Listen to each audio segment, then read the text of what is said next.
میں ایک بند عاصی ہوں، خطا کار ہوں مولا۔ حضرت عائشہ صدیقہ رضی اللہ تعالیٰ عنہ سے روایت ہے کہ رسول کریم صلی اللہ علیہ وسلم کے پاس نامولود بچے لائے جاتے، چنانچہ آپ صلی اللہ علیہ وسلم ان کے لیے برکت کی دعا کرتے، یعنی ان کے سامنے فرماتے، اللہ تعالیٰ تجھ پر برکت اور رحمت نازل فرمائے، اور ان کی تحنیک کرتے۔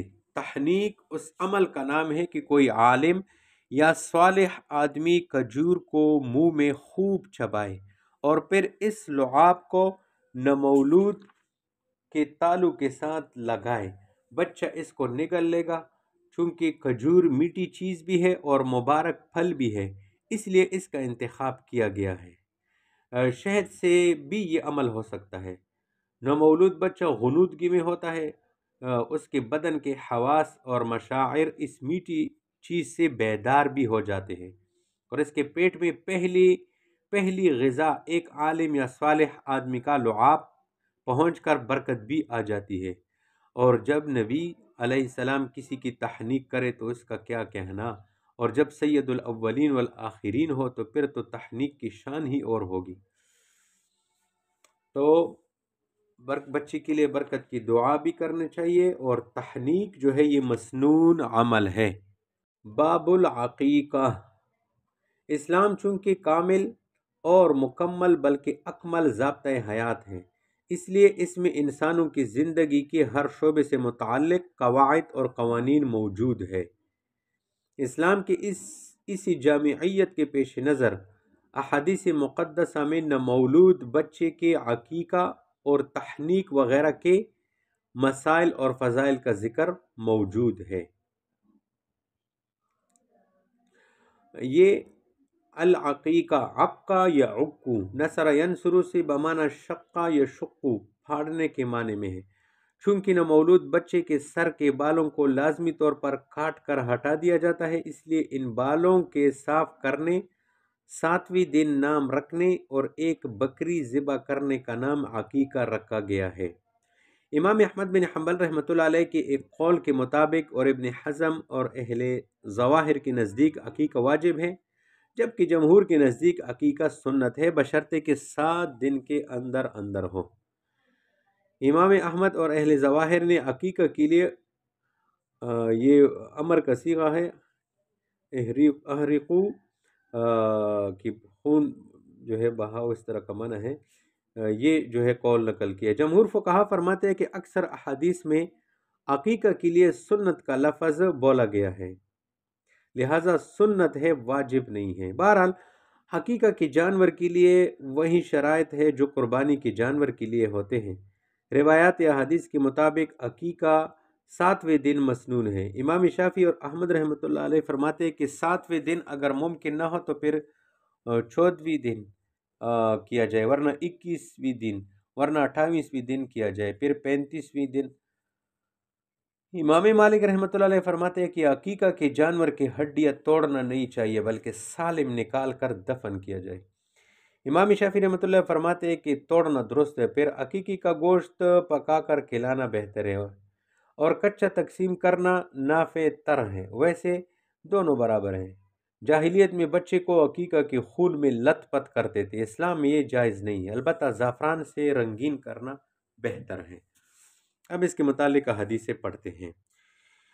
عن سلمان بن عامر الضبی قال سمعت رسول اللہ صلی اللہ علیہ وسلم یقول مع الغلام عقیقۃ فاحرقوا عنہ دما وامیتوا عنہ الاذى، رواہ البخاری۔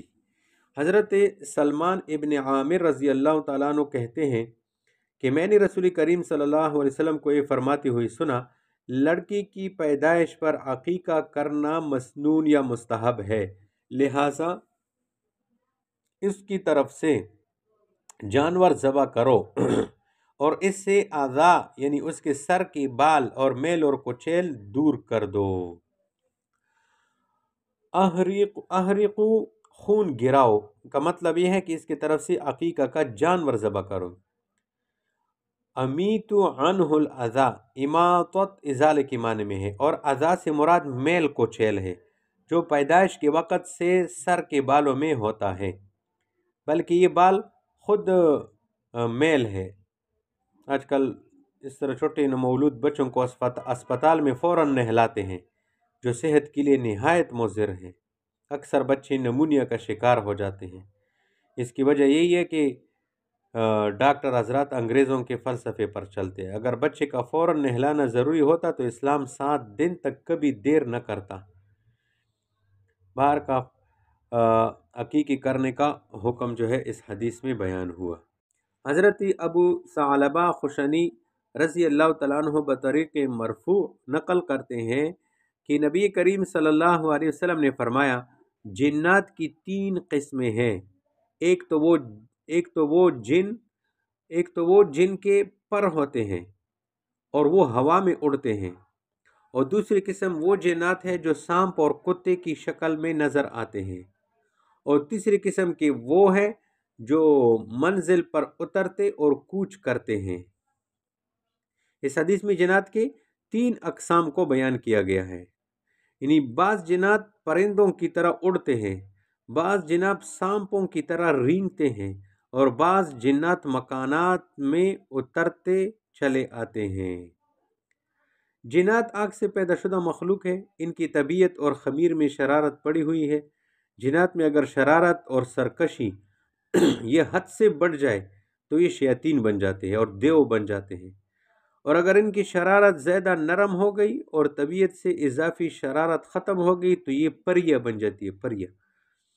اور اگر شرارت اعتدال کے ساتھ ہو تو یہ جنات ہیں، ان کی شادیاں ہوتی ہے، اولاد ہوتی ہے۔ دنیا کے انسانوں میں جتنے فرقے ہیں، جنات میں بھی اتنے فرقے ہوتے ہیں، ان میں یہود، نصارہ، مسلمان اور ہندو اور بدعتی، توحیدی، بریلوی، دیوبندی، حدیث، منکر حدیث، شیعہ اور پتہ نہیں سب قسم لوگ اس میں ہوتے ہیں، اور آپس میں تنازعات بھی ہوتے ہیں، اور جنات کی عمر بھی بہت لمبی لمبی ہوتی ہے۔ تو جنات کی بہت ساری قسمیں ہیں۔ حضرت ابن عباس رضی اللہ تعالیٰ عنہ کہتے ہیں کہ زمانہ جاہلیت میں لوگ اپنی خواہش نفس کے مطابق کچھ چیزوں کو کھاتے تھے اور کچھ چیزوں کو چھوڑ دیتے تھے، یعنی جب چیزوں سے ان کو نفرت ہوتی تو ان کو نہیں کھاتے۔ چنانچہ اللہ تعالیٰ نے اپنے نبی علیہ السلام کو مبعوث فرمایا اور ان پر اور ان کے ذریعے ان کی امت پر اپنی کتاب نازل کی، اور اپنی حلال چیزوں کو حلال کیا اور حرام چیز کو حرام کیا۔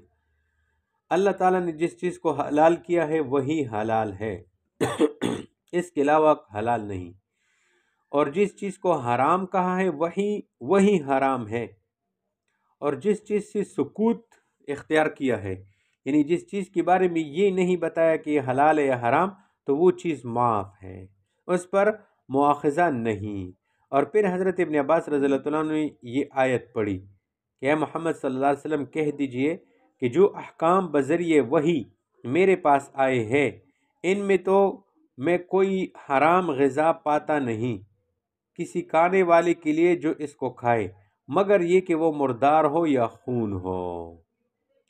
خلاصہ یہ ہے کہ شریعت اور شارع کے حکم کو دیکھو، اپنی خواہشات کو دخل نہ دو، تحلیل اور تحریم کا حق صرف شارع کو ہے۔ ان اللہ وملائکته یصلون علی النبی یا ایها الذین آمنوا صلوا علیہ وسلموا تسلیما۔